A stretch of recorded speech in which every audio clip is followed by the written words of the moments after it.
Hi everyone, this is Delphine from Leicester Lost. I hope you're well. I'm going to do something a bit unusual today and new for me. I'm going to tell you about the best budget trekking poles, more specifically the Cascade Mountain Tech trekking poles, which I've been using for a while. So why did I start using trekking poles? Well, I was getting muscle pain and sore knees mainly. I was actually getting pretty bad neck pain when I was doing a hard track. So I did some research and found out that trekking poles are supposed to alleviate pressure on the joints. Or so if you walk for a long time, or if you have a heavy pack, it's supposed to help you. It's supposed to help you with that. So I found out there are several types of poles. Mainly there are telescopic poles and foldable poles, also called Z poles in the US. I decided to go for a telescopic pole for different reasons, mainly because they're very adjustable. Whereas the Z poles, which are the ones with a cord inside that you click open, there's one height and that's it. And the principle with hiking poles is that you are able to change the length depending on the terrain you're in. So for example, if you are descending, you make them longer, and if you are ascending, you can make them shorter. So for telescopic poles, I found out that there are two different systems. There is a system called twist and lock. I didn't go for that one because a lot of the reviews said that you run into problems with those, as in the twist lock system doesn't hold very well, and they can slide, which is actually quite dangerous if you're hiking in different terrain.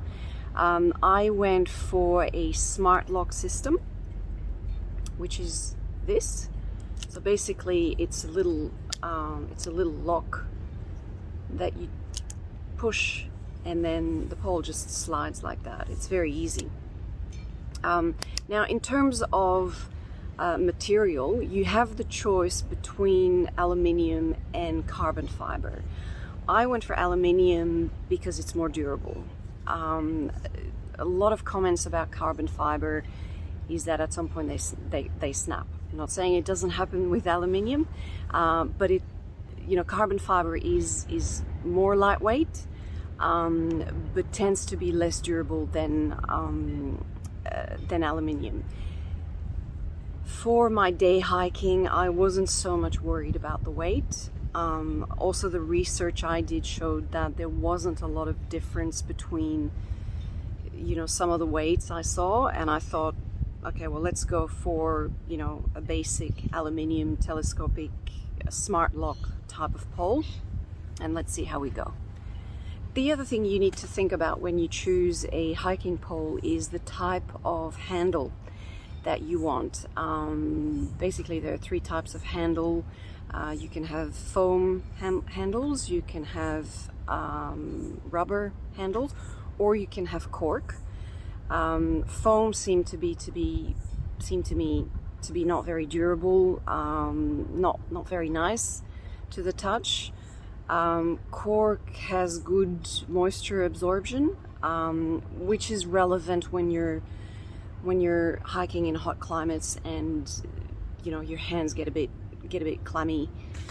So that's why I went for rubber. I did consider actually, but I thought cork would feel better on the hand.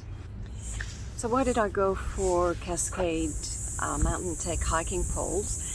The budget mainly. Hiking poles can go up to $200 or $300. They can be quite expensive, and I don't have that budget at the moment. The other thing was that I hadn't used them before. I had seen people using them, and I was at first wondering, why on earth would you do that? And also I felt, oh my god, this looks really, you look like a bit of a try-hard. But then so I decided to go for a budget pole to try them out and see if I like them. So I was happy with the weight, with the durability. On Amazon, they cost about $40 or $50 Australian, about $20 US, which is very reasonable. You know, if something doesn't work out. The reviews were, you know, mixed.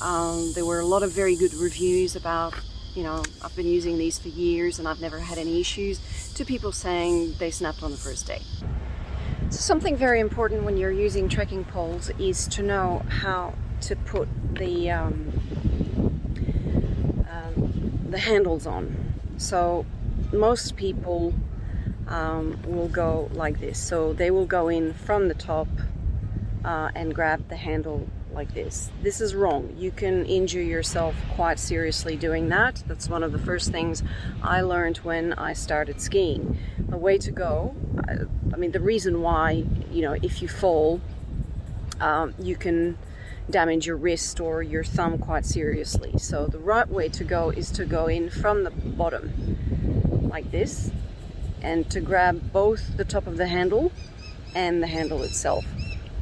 The good thing is with that is when you're trekking, you don't actually you have some rest here, and you don't have to grasp the handle with force. You know, it's not a tight grip, which is less, you know, less stress, less fatigue. So that's definitely the best way to put the handle on. So how do you calculate which length for your poles? Your pole, the handle has to be on your waist, at waist level, because that way your arms are about 90 degrees. That's the optimal, the most comfortable, the safest length. When you're climbing, you can shorten them.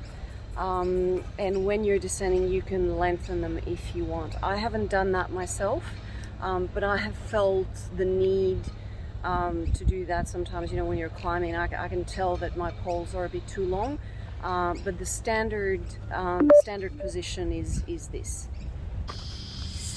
So how did my Cascade Mountain Tech trekking poles go? Very well. I'm very happy with them. I've been using them pretty much on every hike.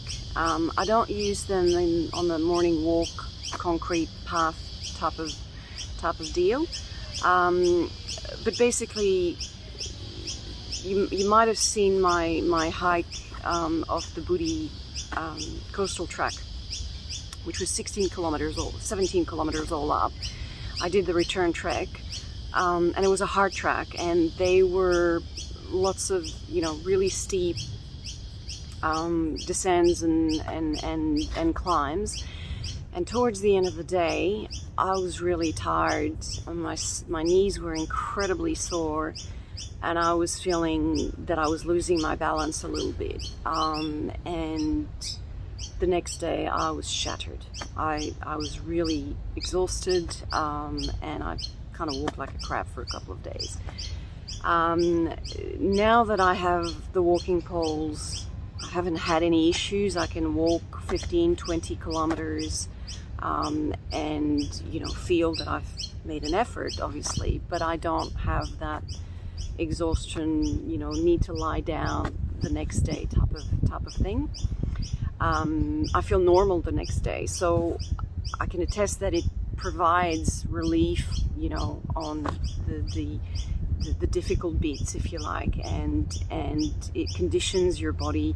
The interesting thing is that I don't wear a heavy pack for day hikes, but because your arms are working normally and not flailing around, you know, depending on which way you have to lean in order to keep your balance. No neck pain, no back pain, that's all gone. So very good result in that regard. So the first day I needed to get used to them. It didn't happen instantly. There was, you know, a little bit of getting used to them. I'm a skier, so I'm used to using skiing poles, but these are used very differently. With skiing poles, you just plant them in the snow, and there's the dynamic movement, which is very different. The big question is, did they slide down? As some people say they do. Yes, they did. And basically the way it works is the smart lock system that you have here has this little wheel that you turn, and this commands how tight this particular part is. And if it's not tight enough, when you land the pole into the ground, it can slide down, and you need to find the sweet spot of this little wheel here. You have to be careful because this is a budget pole. This is not super sturdy. It's plastic. If you have this bit too tight, you will have to apply a lot of pressure to flick this down, and you could break it. So it happened a few times, and then I essentially found the good level for this, and it hasn't happened since.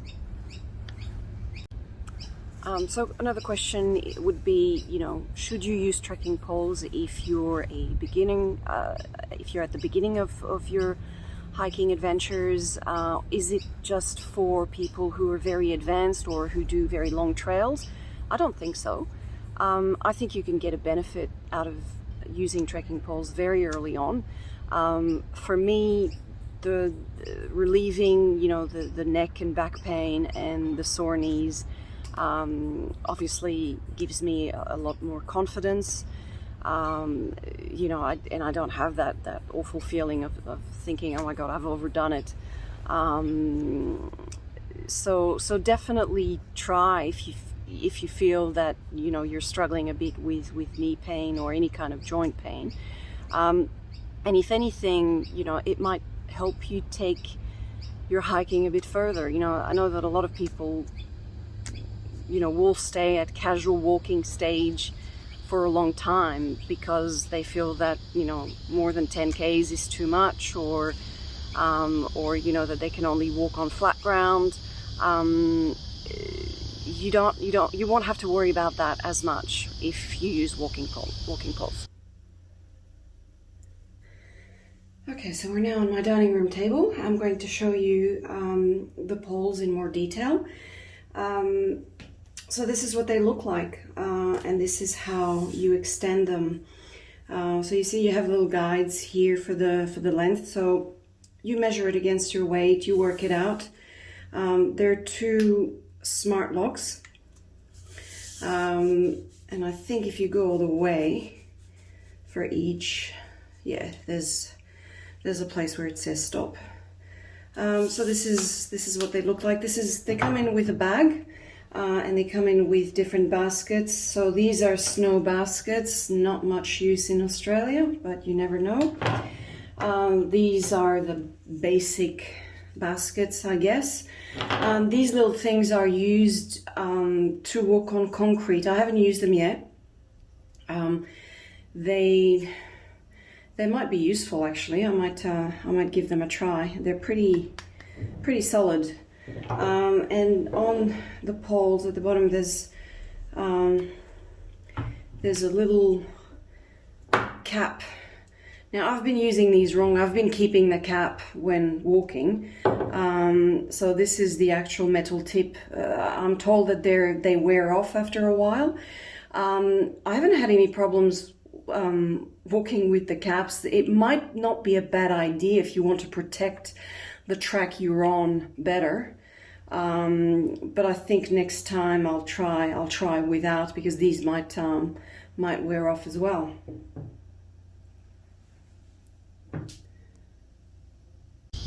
Thank you for watching this video. I hope you enjoyed it. If you have any comments or questions on using walking poles, let me know in the comments. I'm not saying that expensive poles are not the way to go.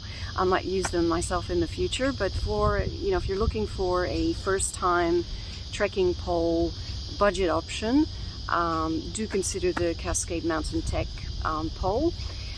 There is an affiliate link in the comments if you want to get them on Amazon. Don't forget to subscribe and to hit the little bell for the notifications for further videos.